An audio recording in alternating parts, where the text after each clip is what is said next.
The most concentrated forms of dietary protein are animal proteins. However, this doesn't mean that these are the ones that are absorbed more efficiently. More so, after having fasted for at least 16 to 18 hours or exercised on an empty stomach. Today, we will review why protein is necessary and what type of protein can work best for you based on your activities and time of day.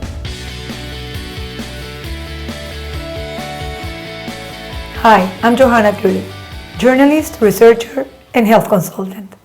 I'd like first to apologize for my hoarse voice, but I didn't want to break my weekly commitment to bring you healthy information. We need protein because it is involved with virtually every function in the body. It builds and repairs all types of tissue, produces enzymes, hormones, and other body substances. It is also a component of the bones, teeth, skin, blood, nails, and hair. The antibodies we use to fight infection and prevent disease are made from proteins, as well as the enzymes that code our DNA to make new molecules.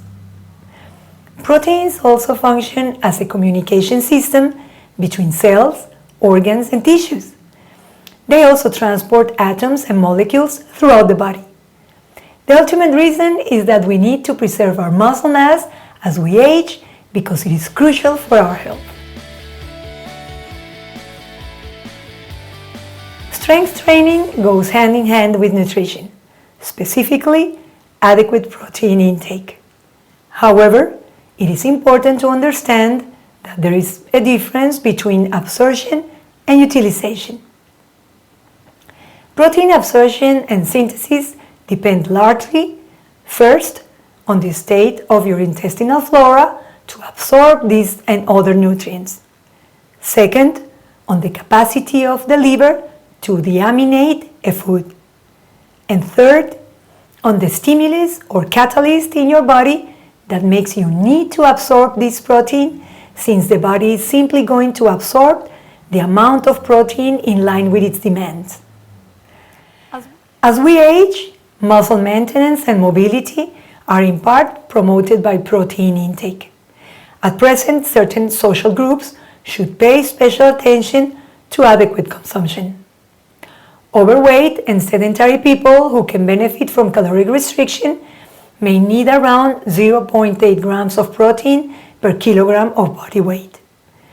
Young, healthy people, as well as active adults, may need a higher protein intake of up to 1.2 grams of protein per kilogram of body weight. Athletes and older people who must prevent and/or combat sarcopenia may need even some more, up to 1.6 grams of protein per kilogram of body weight daily. Just as important as getting an adequate amount of protein is that it be absorbed efficiently. Consuming protein doesn't mean that you are going to absorb 100% of it.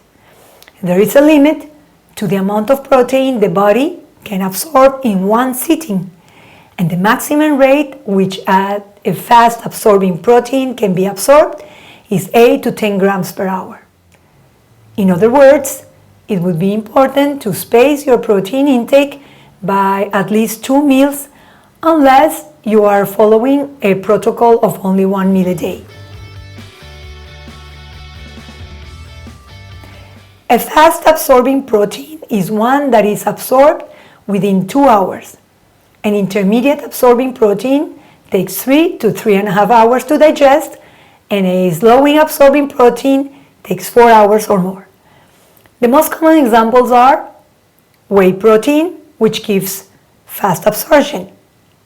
Isolated pea protein gives intermediate rate absorption. Hard-boiled eggs give intermediate rate absorption. Red meat is classified to give intermediate absorption, but slower than eggs and isolated pea protein. Bone broth gives an intermediate rate of absorption, but being like shredded beef, it is closer to being a fast-absorbing protein. And the same happens with other shredded animal proteins. An amino acid complex is generally fast-absorbing, although it depends on the brand and if it has a slow release.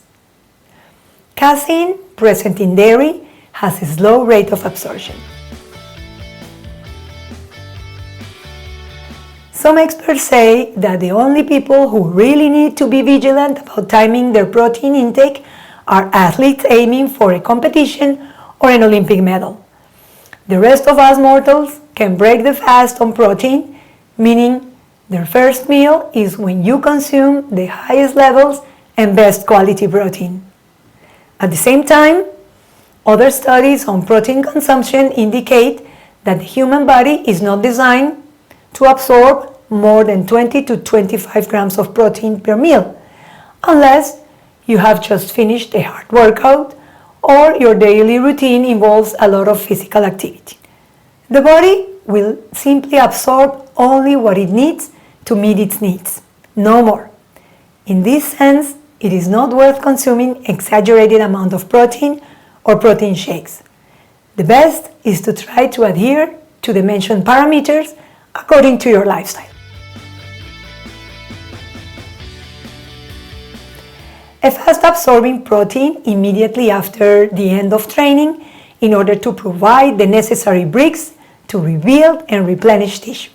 However, remember that once that this type of protein is absorbed, the body is exposed to muscle mass loss since it will not have the sources to be able to continue with tissue reconstruction. In other words, after strength training, the metabolism is active for up to 17 hours and the body will use amino acids for 48 to 72 hours for recovery and muscle protein synthesis. So, for the hours that follow, it is advisable a more stable or intermediate rate absorption protein.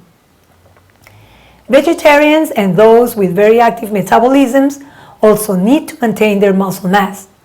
For this, they can benefit from an amino acid complex to support muscle rebuilding as the hours go on following a training, between meals, or even during training where no food is being consumed.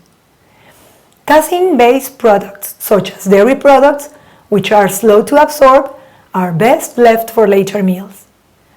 Note that the rate of absorption of protein will be affected when consumed together with fiber or fat, as adding these nutrients will slow down the rate of the absorption process. In the content box of this video, you will find a link to the full article with detailed information and corroborating sources. If you like this video, please click on the like icon. Remember to subscribe by pushing the red button and activate the little bell to receive notifications every time there is something new to learn in nature's way in the art to heal yourself. See you soon.